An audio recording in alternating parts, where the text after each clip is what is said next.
Hey, so I just want to pop in really quick and talk about a book I just read. It's by a doctor called Anthony J. Sattilaro. He's from Philadelphia. The book was published in the early 80s. So, anyway, he was from Philadelphia. He was in his late 40s. He was diagnosed with stage 4 prostate cancer.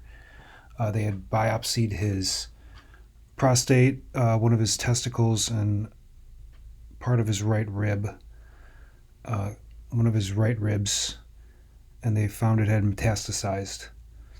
Stage 4 prostate cancer.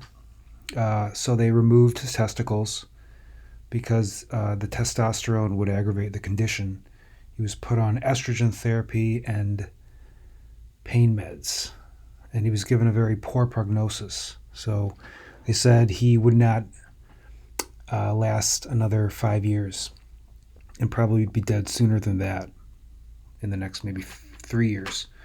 So at the same time that this was happening, as if it wasn't enough, his father was dying of cancer.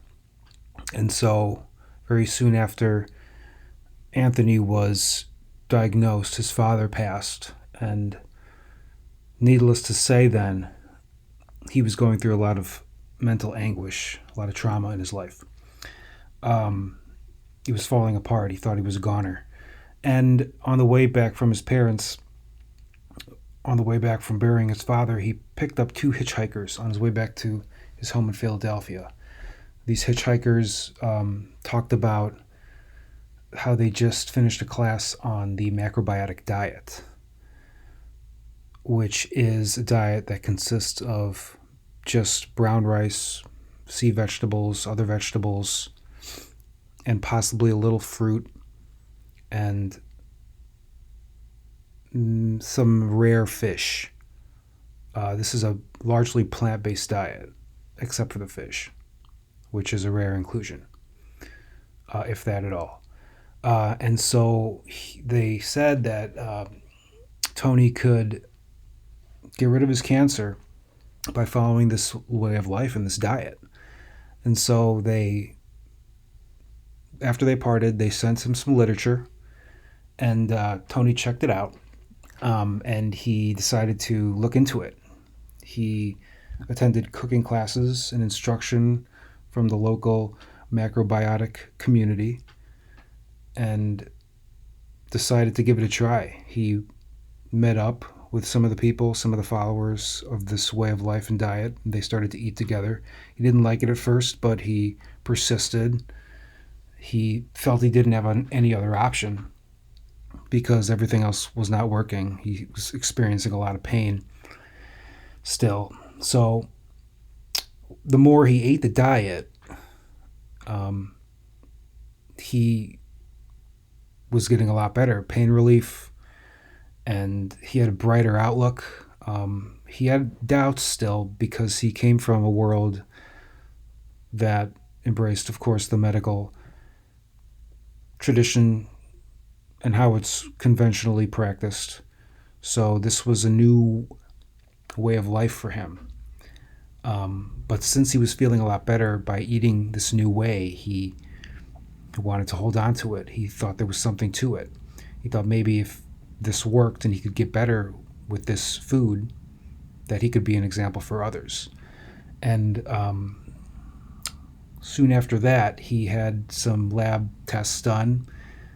They were markedly improved from his last values, and a repeat bone scan showed that he was negative. He had cleared up the cancer. And so he was pretty elated. He started spreading the word. The word got around, and he decided to go off his estrogen therapy. All was going well, and then he got thyroiditis. And so he was put on drugs for that. And this was for some other reason besides the cancer. But after all of that, he did a repeat bone scan, which showed some activity in his ribs. So he started to worry, is the cancer coming back? But he remained strong.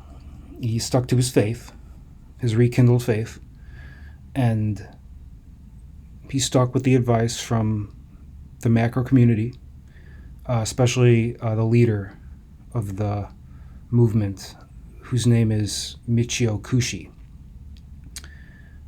And he remained resilient despite the uncertainty. And it turns out that what caused the flare-up or the positive results of the new bone scan was actually his body getting rid of the drugs that he was taking, the thyroiditis, and the treatment was exacerbating the cancer in him that was left, even though it was small, to show this positive bone scan. And so once he whittled down and weaned off the drugs, of course staying with the diet still, another bone scan showed negative results, no sign of cancer. So that, from just being strong, sticking with his conviction, following the diet, remaining on the diet still, and keeping his faith, keeping his spirituality and his positive attitude, he was just fine. And all the worry was for naught, as long as he stuck to the good way of life and the good way of eating and the great thinking that he had. And the advice from his good friends. And so that's pretty much how the book ends. He really stresses in the book how he rekindled his faith. He was a Christian, and he had gave it up for some time, but after starting the new diet, he went back to his faith and really became a stronger man from it. And that, in combination with the new lifestyle and diet, how he was feeling better physically, really changed him into a new man, to be less self-centered, have more humility, embrace life more and appreciate life more, and realize that everyone is blessed all the time, even though we sometimes seemingly don't deserve it or are not worthy of it. That's another thing that he stresses, that he felt he didn't deserve a second chance, but he got one. That's the generosity of God, to bless us, even the unworthy, but bless us especially if we stay on a good path and or get on a better path or get on the right path after being on the wrong one. So, great book. Again, it's Recalled by Life by Dr. Anthony J. Sattilaro, MD. I recommend it to everyone.